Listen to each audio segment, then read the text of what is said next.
First, may I offer you, the newly sworn Commissioners for Oaths and Justices of the Peace, my congratulations upon your being sworn in and being ready to assume duties. As you've heard from Mr. Solicitor, there are 12 Commissioners for Oaths, and I'm not sure of the final tally, but it's close to 150, 57 of whom are apparently district officers. We have tried to keep the proceedings short, whilst at the same time providing for each to take the oath with some personal individuality. The oath-taking is a solemn occasion, one to remember and to bind each of you to act honestly and impartially, remembering to serve all of the people in your area without regard to any differences you may see, such as in race, religion, or political views. Today, on the bench, as you look at the bench on your right of me, Ms. Walleen George, Senior Resident Magistrate in Suva, and on my immediate right, Mr. Justice Suraj Chandra, the Resident Justice of Appeal of the Court of Appeal, and on his right, or on his left rather, as you look at it, Ms. Vijay Singh, who's a Resident Magistrate in Suva and also looks after the Juvenile Court. The Chief Magistrate was to be here today, but he has a family funeral and was unable to be with us. So some broad selection of the bench who are concerned. So I would say that I and my colleagues on the bench today are here because we value your proposed service and wish to mark the occasion. Your role is important in the state and its administration. I can foresee that that role will increase. Extra duties could be imposed and your role enhanced. We shall have to see how that might evolve. It is for the future. For justices of the peace have a long history. They were first appointed in England in 1327. The appointment was made by the Lord Chancellor on behalf of the Crown in the name of the reigning monarch. JPs are no longer asked to sit as magistrates in Fiji over trials and to decide guilt, but they have various official duties. They are frequently asked to verify signatures and to have statutory declarations taken before them and to approve search warrants. Apart from search warrants, Commissioners for Oaths have similar duties. Often the police bring suspects after interview to a Justice of the Peace to record any complaints and to note any obvious injuries or signs of distress. JPs and Commissioners act gratuitously and receive no salary or fees for their work. The majority of Commissioners for Oaths are legal practitioners who hold current practicing certificates, Section 144(3) of the Legal Practitioners Act. There are some 650 lawyers holding practicing certificates today. Lay commissioners, that is non-lawyer commissioners, can be appointed by the Chief Justice pursuant to Section 1441 of the Act. This is the category of commissioners being appointed and sworn in today. Such commissioners are required in sufficient numbers throughout Fiji so that their services are available in places where lawyers may be hard to reach.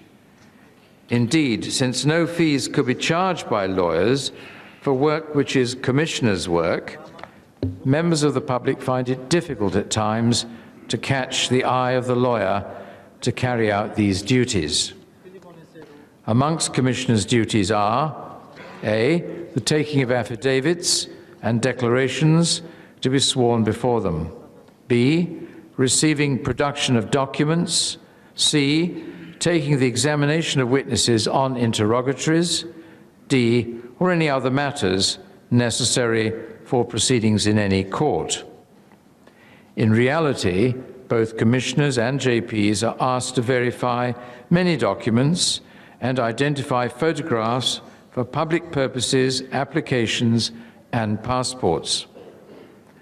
Of these duties, the most frequently demanded of the Commissioner is the taking of affidavits. I will not here go into that process today. Suffice to say, it is a crucial task, what we call a quasi-judicial act, and more than just signing your name at the end of the affidavit. As some of you will have realized, changes have occurred in this area. Much more information is maintained on file now as to who you are and as to your suitability for this appointment.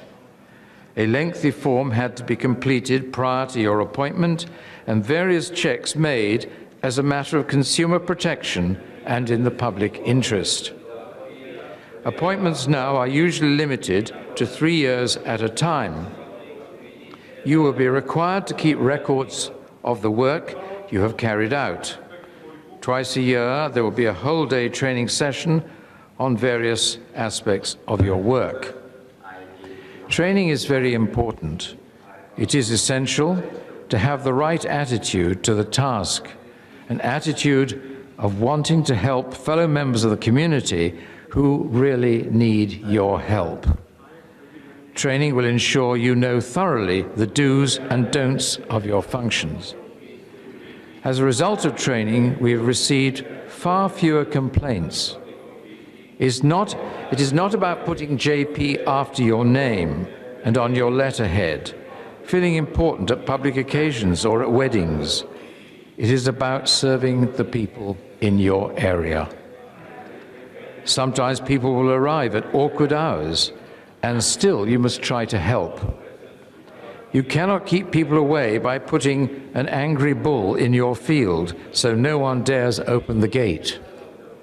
And the same applies too with loose Rottweilers running about the compound, ready to take a seat out of the visitor's pants. Be organized so that you are welcoming. We have elections coming up. We have had some involved in political parties as commissioners or JPs, even some MPs. For my part, I would rather keep the two functions separate. In your role, you must be impartial. Your role at times is quasi-judicial, such as the grant of a search warrant or the taking of evidence in the form of an affidavit. But you should remember to assist all of those who come for your services, irrespective of political differences. In some court centres, arrangements have been made to have a Commissioner for Oaths available on rotation in the mornings. This is extremely helpful for persons attending court. Similar arrangements, I know, have been made at provincial offices. Now, with 57 district officers made JPs, the public will have an easier task obtaining such a service. Government service centres have also had this facility available. Judicial Department's website had lists with maps as to where commissioners had residences or offices for the public to visit. This website is to be upgraded over the next few months, so we will have to wait a while till the more useful guide is available again. I would like to thank all Commissioners for Oaths and JPs for offering their services. I thank your relatives also for attending in support this afternoon. This concludes the proceedings, so now go forth with a good heart and do some good. We will adjourn.